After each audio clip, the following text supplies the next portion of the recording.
Committee है, ये इरेशन protection का स्ट्रगल कमिटी, ये स्ट्रगल कमिटी का उन्होंने एक एडवाइज़र है हमारे पास है। आसाम के किसानों का लीडर, किसान मजदूरों का लीडर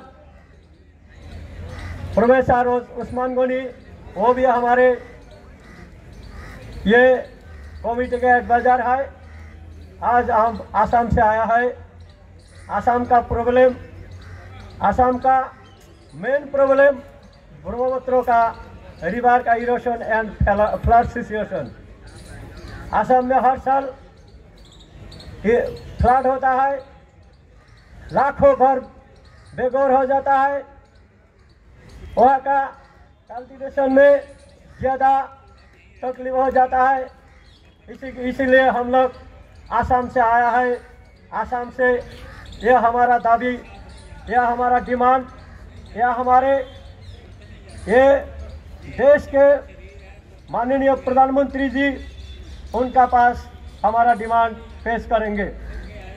उन्होंने बोला है सबका साथ सबका विकास होगा, लेकिन हम लोग का उधर विकास तो नहीं हुआ।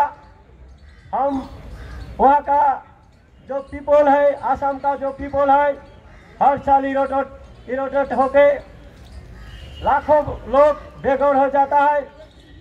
गांव के गांव, मकान के मकान, स्कूल कॉलेज मार्केट, ये सब ब्रह्मपुत्र नदी में गिर जाता है।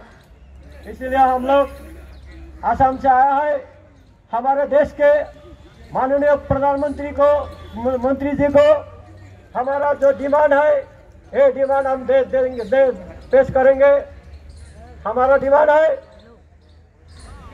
ये इमीडिएटली आसाम का जो प्रॉब्लम है फ्लड सिचुएशन एंड इरोशन, ये इरोशन और फ्लड सिचुएशन को इमीडिएट खत्म करना चाहिए।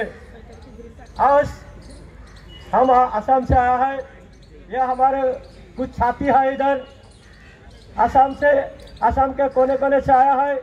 उनका साथी के लिए हम थोड़ा आसाम का लैंग्वेज से थोड़ा बात करेंगे। बंधुসকল, আমি আজি আহিছোঁ অসমৰ পৰা। অসমৰ জ্বলন্ত সমস্যা, অসমৰ বানপানী সমস্যা। প্রতি বছর এই বানপানী সমস্যার কারণে হাজার হাজার লাখ লাখ পরিয়াল এই বানপানীত ক্ষতিগ্রস্ত হয়ে পথর ভিখারিত পরিণত হয়। আমার এই বানপানীত ক্ষতিগ্রস্ত আর তার লগতে ভয়াবহ বিধ্বস্ত সমস্যা হয়েছে আমার অসমৰ গৰাখহনীয়া সমস্যা। এই গৰাখহনীয়া ইৰোশন প্রবলেম অফ আসাম, এই গৰাখহনীয়া সমস্যার কারণে গোটেই অসমৰ ব্রহ্মপুত্র দুই পাৰৰ লাখো লাখো পৰিয়ালৰ ঘৰ বাৰী, খেতি মাটি, উৰ্বৰ খেতি মাটি, এই সময়ত এজন সচ্ছল খেতিয়ক আছিল, তেখেতৰ এই সচ্ছল খেতি মাটি ব্ৰহ্মপুত্ৰ নদীত বিলীন হৈ যায়। সেই মানুহবিলাক পথৰ ভিখাৰীত পৰিণত হয়। দিন হাজিৰা কৰিবৰ কাৰণে, ৰাজমিস্ত্ৰী কাম কৰাৰ কাৰণে অসমৰ বিভিন্ন জিলাত যেতিয়া কাম কৰিবলৈ যায়, সেই মানুহসকলক বাংলাদেশী সমস্যা হিচাপে গণ্য কৰি সেই মানুহবিলাকক বিভিন্ন ধৰণৰ হেৰাসমেণ্ট কৰে, তেওঁলোকক হাৰাশাস্তি কৰে, ডিটেনশ্যন কেম্প বনাইছে, বহু মানুহক সেই ডিটেনশ্যন কেম্পত ৰাখিছে। এনে পৰিস্থিতিত আমি বিচাৰিছোঁ আমাৰ জ্বলন্ত সমস্যা, অসমৰ জ্বলন্ত সমস্যা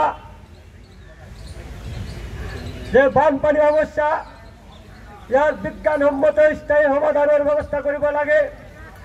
বানপানী সমস্যা ভারতের রাষ্ট্রীয় সমস্যা হিসাবে স্বীকৃতি দি ইয়ে সমাধানের পথ উলিয়াব লাগে। আমি ভারত সরকারক, আমার প্রধানমন্ত্রী, আমার ওয়াটার রিসোর্স মিনিস্টার, আমার রাজ্যের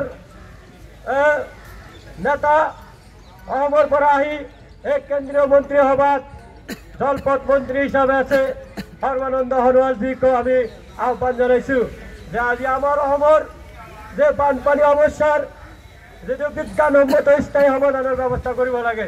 তাৰ লগতে আপোনালোকে জানে প্ৰতি বছৰ আমাৰ অসমৰ প্ৰতিখন জিলাৰ এই ডিব্ৰুগড়ৰ পৰা আৰম্ভ কৰি ধুবুৰীলৈকে অসমৰ